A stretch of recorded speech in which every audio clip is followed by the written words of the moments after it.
ሰላም ጤና ይስጥልኝ እንደምን አምሽታችኋል ውድ ተመልካቾቻችን የለተሰኞ መጋቢት 15 ቀን 2017 ዓ.ም ከአባይ ቴሌቪዥን የሚተላለፍላችሁ አውደ ዜና ተጀምሯል።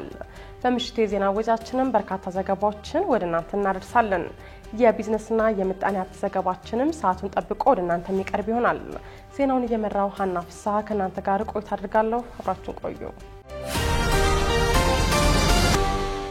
በመጀመሪያው ክፍለ ጊዜ የመረጃ ጥንቅራችንም የኤርትራና ግብጽ ባለስልጣናት ኢትዮጵያ በቀይ ባህር ላይ ተሳትፎ ሊኖራት አይገባም ሲሉ በጋራ ተቃውሞ መግለጫ ማውጣታቸውን እስካሁኗ ሰዓት ድረስ የትግራይ ክልል ጊዜያዊ አስተዳደር ፕሬዝዳንት አቶ ጌታቸው ረዳ ናቸው ሲሉ ምክትላቸው ሌተናል ጄኔራል ታደሰ ወረደ መናገራቸውን እንዲሁም ደግሞ በጸጥታ ችግር ምክንያት ከ7.2 ሚሊዮን በላይ ተማሪዎች ወደ ትምህርት ገበታቸው አለመመለሳቸውን ፕሮፌሰር ብርሃኑ ነጋ መናገራቸውን የተመለከቱ መረጃዎችን ወደ እናንተ እናደርሳችኋለን። አብራችሁን ሁኑ። የኤርትራና ግብጽ ባለስልጣናት ኢትዮጵያ በቀይ ባህር ላይ ተሳትፎ ሊኖራት አይገባም ሲሉ በጋራ ተቃውሞ መግለጫ አወጡ። ከኢትዮጵያ ብሔራዊ ጥቅም በተቃራኒ ቆመችው ግብጽና በግብጽ የምትዘወረው ኤርትራ የኢትዮጵያን የባህር በር የማግኘት እንቅስቃሴን የሚቃወም የጋራ መግለጫ አውጥተዋል። የግብጽ ፕሬዝዳንት አብዱልፈታህ አልሲሲና የኤርትራ የውጭ ጉዳይ ሚኒስትር ኦስማን ሳላህ የቀይ ባህር ወሰን የሌላቸው ሀገራት ተሳትፎን እንደማይቀበሉ ገልጸዋል። ሁለቱ ባለስልጣናት ትላንት መጋቢት 14 ቀን 2017 ዓ.ም በካይሮ በቀጠናዊ መረጋጋት ጉዳይ ለሶማሊያ ድጋፍ በሚያደርጉበት መንገድ ስለ ሱዳን ወቅታዊ ሁኔታና ስለ ቀይ ባህር ደህንነት ዙሪያ በመከሩበት ወቅት ይህንኑ ማለታቸውን የግብጽ መገናኛ ብዙሃን ዘግበዋል። የኤርትራ ውጭ ጉዳይ ሚኒስትር ኦስማን ሳላህ ከፕሬዝዳንት ኢሳያስ አፈወርቂ የተላከ መልእክት ለግብጽ ፕሬዝዳንት አልሲሲ መስጠታቸው የተጠቆመ ሲሆን በውይይቱም የግብጽ የውጭ ጉዳይ ሚኒስትር ዶክተር ባድር አብዱላቲና የሀገሪቱ የደህንነት ሹም ሜጀር ጀነራል ሐሰን ራሻድ መገኘታቸው ተገልጿል። የኦስማን ሳላህና አልሲሲ ውይይት በዋናነት ያተኮረው በአፍሪካ ቀንድ ዙሪያ ነበር ሲሉ ቃል አቀባያቸው መሐመድ ኤልሼናዊ ገልጸዋል።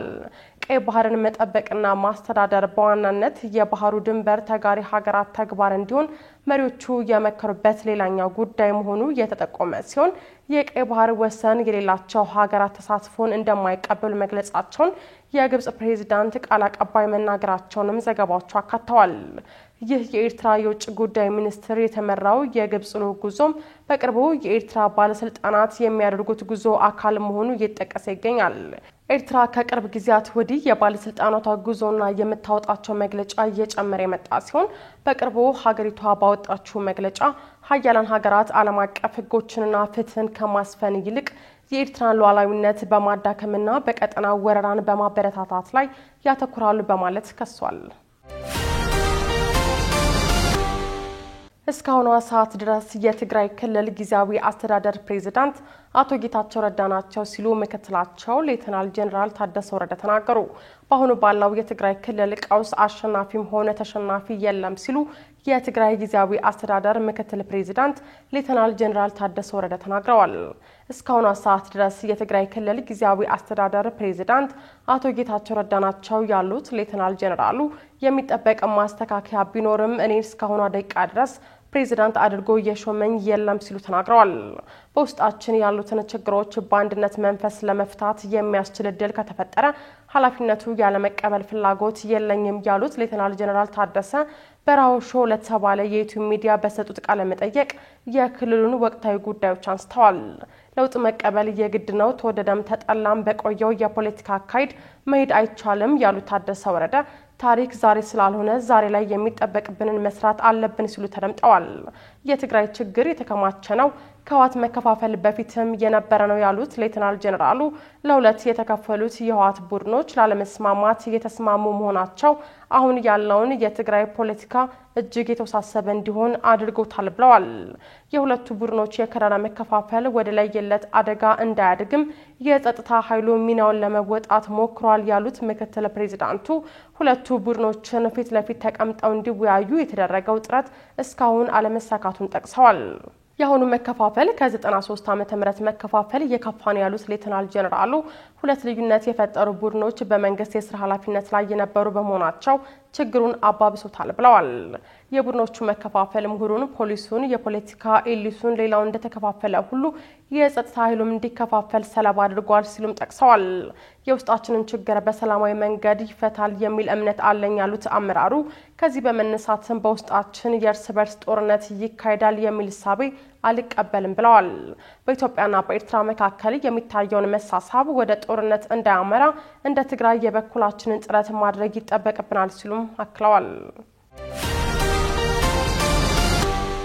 በጸጥታ ችግር ምክንያት ከ7.2 ሚሊዮን በላይ ተማሪዎች ወደ ትምህርት ገበታ አለመመለሳቸውን ፕሮፌሰር ብርሃኑ ነጋ ተናገሩ። በዛሬው ዕለት በአማራ ክልል የትምህርት ንቅናቄ መድረክ ተካሂዷል። በትምህርት ንቅናቄ መድረኩ ላይ ንግግር ያደረጉት የትምህርት ሚኒስትሩ ፕሮፌሰር ብርሃኑ ነጋ በሀገር አቀፍ ደረጃ በተለያዩ አካባቢዎች በግጭቶች እንዲሁም በሰው ሰራሽና ተፈጥሯዊ አደጋዎች ምክንያት ከ7.8 ሚሊዮን በላይ ህጻናት ከትምህርት ገበታ ውጪ መሆናቸውን ጥናቶቹ ያመለክታሉ ብለዋል። በተለይ አማራ ክልል የተፈጠረው ግጭት ከ4 ሚሊዮን በላይ የሚሆኑ ህጻናት ከትምህርት ገበታ ውጪ እንዲሆኑ አድርጓል ያሉት ሚኒስትሩ ትምህርት መሰረታዊ የህጻናት መብት ቢሆንም ያሉ ወቅታዊ ሁኔታዎች ግን የዚህ እንቅፋት ሆነዋል ብለዋል። በአንዳንድ የሀገሪቱ አካባቢዎች ያለው ግጭትም ትውልዱ ከነገድሎቹ ጋር የሚገናኝበት ተስፋ እያጨለመው ነው ሲሉም አክለዋል። ግጭት በትውልድ ግንባታ ላይ እያሳደረ ያለውን ኪሳራ በጋራ መከላከል እንደሚገባም ፕሮፌሰሩ ጠቅሰዋል። የትምህርት መሰረተ ልማትን የማሻሻል ፕሮግራም በአገር አቀፍ ደረጃ በትኩረት እየተሰራበት ይገኛል ያሉት ሚኒስትሩ ግጭቱ ተግዳሮት ቢሆንም በአማራ ክልልም በርካታ ትምህርት ቤቶችን የማሻሻል ስራዎች ተሰርተዋል ብለዋል። በዚህ ዓመትም በክልሉ የትምህርት ቤቶቹ መሰረተ ልማትን በማሻሻል ፕሮግራም 17 ትምህርት ቤቶች እንደሚገነቡ ገልጸዋል።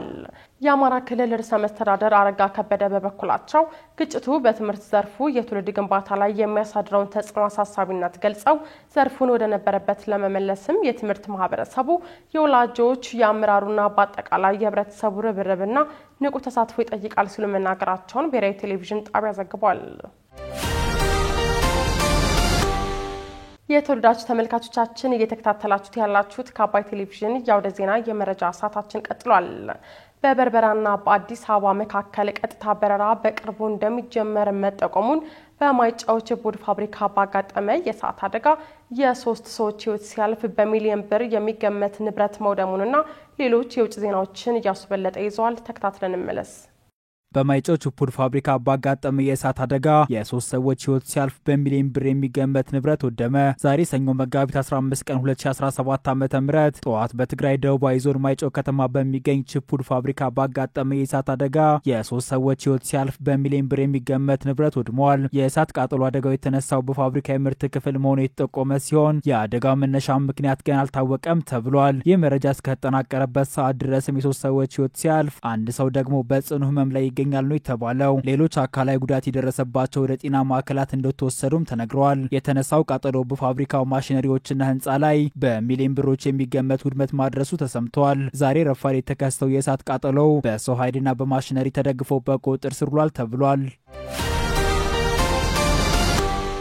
በበርበራና በአዲስ አበባ መካከል ቀጥተኛ በረራ በቅርቡ እንደሚጀምር ተጠቆመ። የሶማሊላንድ ፕሬዝዳንት አብዱራህማን መሐመድ አብዱላሂ የበርበራ ዓለም አቀፍ አየር ማረፊያ በጎበኙበት ወቅት በበርበራና በአዲስ አበባ መካከል ቀጥተኛ በረራ በቅርቡ እንደሚጀምር ተናግረዋል። በጉብኝቱ ወቅት አየር ማረፊያው አሁን ላይ ለዓለም አቀፍ ንግድ ክፍት መሆኑ የተገለጸ ሲሆን ይህም ራስ ገዝ ለሆነችው ሶማሊላንድ ከፍ ያለ ጠቀሜታ እንዳለው ተገልጿል። ራሷን ሀገር ለማድረግ የተለያዩ እንቅስቃሴዎችን እያደረገች ያለችው ሶማሊላንድ ይህ ዓለም አቀፍ አየር ማረፊያ በርካታ ጠቀሜታዎች እንደሚሰጥም ተነግሯል። የሶማሊያ አቪዬሽን ሚኒስትር ፉአድ አህመድ ኑስ በበኩላቸው በበርበራና በአዲስ አበባ መካከል የካርጎና የመንገደኞች በረራ በቅርቡ እንደሚጀምር ማረጋገጫ ሰጥተዋል። በዚህም በርበራን ከአዲስ አበባ ጋር በማስተሳሰር ሶማሊላንድ የአሳና ሌሎች ምርቶችን ወደ ኢትዮጵያ ለመላክ ያስችላታል የተባለ ሲሆን በአዲስ አበባና በበርበራ መካከል የሚደረገው ጉዞ ቀላል በማድረግ የንግድና ቱሪዝም እድገቱን ለማፋጠን እንደታቀደም የግዛቲቱ ባለስልጣናት ጠቅሰዋል። ሶማሊላንድ በከፍተኛ ሁኔታ የባህር ምግብ ኢንዱስትሪዋን እያስፋፋች የምትገኝ የተጠቆመ ሲሆን የኤደን ባህረ ሰላጤ ዳርቻ ላይ የምትገኘው በርበራ እየተስፋፋ የሚገኘው ኢንዱስትሪ በዋናነት ሀሳብ ያደረገው በኢትዮጵያ እያደገ የመጣውን የአሳ ምግብ ፍላጎት ነው ተብሏል። የአሳ ፍላጎት እየጨመረ ወደሚገኝባት ኢትዮጵያን ጨምሮ በቀጠናው የአሳ አቅራቢ በመሆን የባህር ምግብ ኢንዱስትሪዋን በማስፋት ላይ ትገኛለች ተብሏል። አሁን ላይ የበርበራ ቱና አሳ ምርቶች በኢትዮጵያ ሱፐርማርኬት መደርደሪያዎች ላይ በስፋት መታየት መጀመራቸውን ሆርን ዲፕሎማት ድረገጽ ዘግቧል። የቱርኩ ፕሬዝዳንት ኤርዶጋን ተቀናቃኛቸው ማሰራቸውን ተከትሎ በቱርክ የተነሳው ተቃውሞ ተባብሶ ቀጠለ። የፕሬዝዳንት ጣይብ ረሲብ ኤርዶጋን ቀንደኛ ተቀናቃኝ የሆኑት ኤክሬም ኢማሞግሉ በሙስና ተጠርጥረው መታሰራቸውን ተከትሎ በመላው ቱርክ የተነሳው ከፍተኛ ተቃውሞ ተባብሶ ቀጥሏል። ሰውየው በቁጥጥር ስር መዋላቸውን ተከትሎ ቱርክ ላለፉት 10 ዓመታት አይታ በማታውቀው ተቃውሞ የተናጠች ሲሆን ፖሊስ ሰልፈኞች ላይ አስለቃሽ ጢስና የጎማ ጥይት ተኩሷል። ኢማሞግሉ እርሳቸው ላይ የተከፈቱ ክሶች ፖለቲካዊ እንደሆኑ በመናገር በፍጹም አላጎበድድም ሲሉ በቁጥጥር ስር ከመዋላቸው በፊት በኤክስ ገጻቸው ጽፈዋል። ለአምስተኛ ተከታታይ ምሽት በርካታ ሰዎች በኢስታንቡል ከተማ አመሻሹን እየተገኙ የቱርክ ባንዲራ እያውለበለቡ ከአድማ በታኝ ፖሊስ ጋር ፊት ለፊት ሲዘምሩና ሲጮሁ ታይተዋል። አንዳንድ የፖሊስ መኮንኖች ግፊት ያለው ውሃና የሚያቃጥል ኬሚካል ሲረጩ ታይተዋል። የኢማሞግሉ ባለቤት ዴሌክስ ካያ በበኩላቸው ለተሰበሰበው ሕዝብ ባደረጉት ንግግር ባላቸው የተጋፈጠው ኢፍትሐዊነት ማንም ሊቀበሉ የሚገባ እንዳልሆነ ገልጸዋል። በአውሮፓውያኑ 2013 በቱርክ ከተከሰተው የጌዚ አመጽ በኋላ በሀገሪቱ ታሪክ ትልቁ የሚባል ሰልፍ እየተካሄደ ይገኛል። ከቱርክ 81 ግዛቶች መካከል በ55 የተቃውሞ ሰልፍ እየተደረገ መሆኑን የፈረንሳዊ ዜና ወኪል ዘግቧል። ኢማሞግሉ ወንጀለኛ ቡድን በማቋቋምና በማስተዳደር ሙስና በመቀበል አስገዶ ገንዘብ በመቀበልና ግላዊ መረጃ በመቅዳት እንዲሁም ጨረታ በማጭበርበር ክስ ቀርቦባቸዋል። ከአባይ ቴሌቪዥን የምሽት ዘገባዎቻችን አሁንም እንደቀጠሉ ናቸው። ውድ ተመልካቾቻችን አሁን ደግሞ የቢዝነስና ምጣኔ ሀብት ጉዳዮች የሚቀርቡበት ሰዓት ላይ ደርሰናል። መረጃዎቹን ዳሩ ሰላም ተሾመ ይዛለች። በድጋሚ አብራችሁን ቆዩ።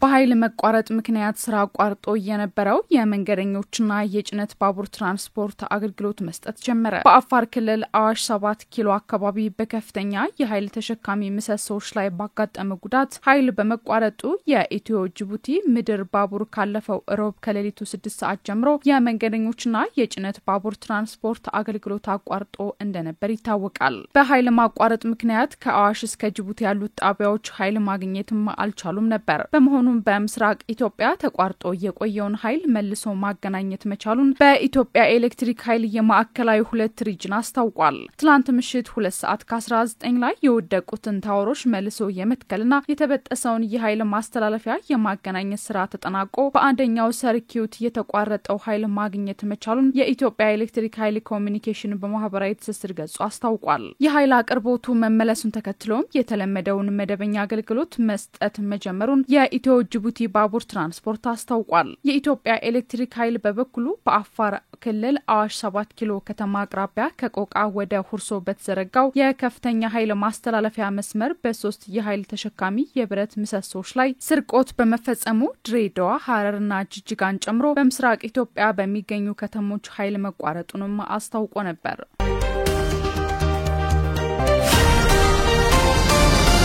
ደህንነታቸውና ጥራታቸው ሳይረጋገጥ ገበያ ላይ የዋሉ የለውዝ ቅቤ፣ የምግብ ዘይትና የከረሚላ ምርቶችን ህብረተሰቡ እንዳይጠቀማቸው ማሳሰቢያ ተሰጠ።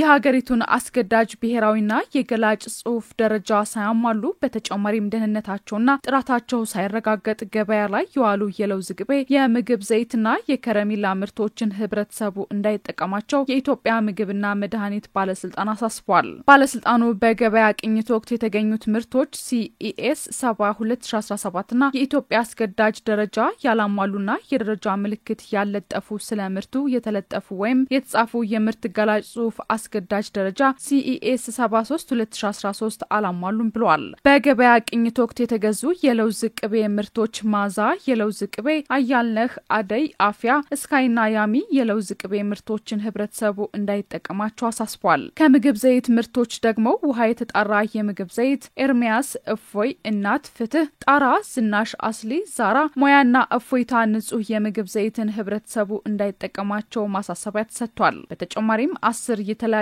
ምንም አይነት ገላጭ ጽሑፍ የሌላቸው የከረሜላ ምርቶችም ባለስልጣን መስሪያ ቤቱ በማህበራዊ ትስስር ገጹ በምስል በማውጣት ህብረተሰቡ እንዳይጠቀማቸው ማሳሰቢያ ሰጥቷል።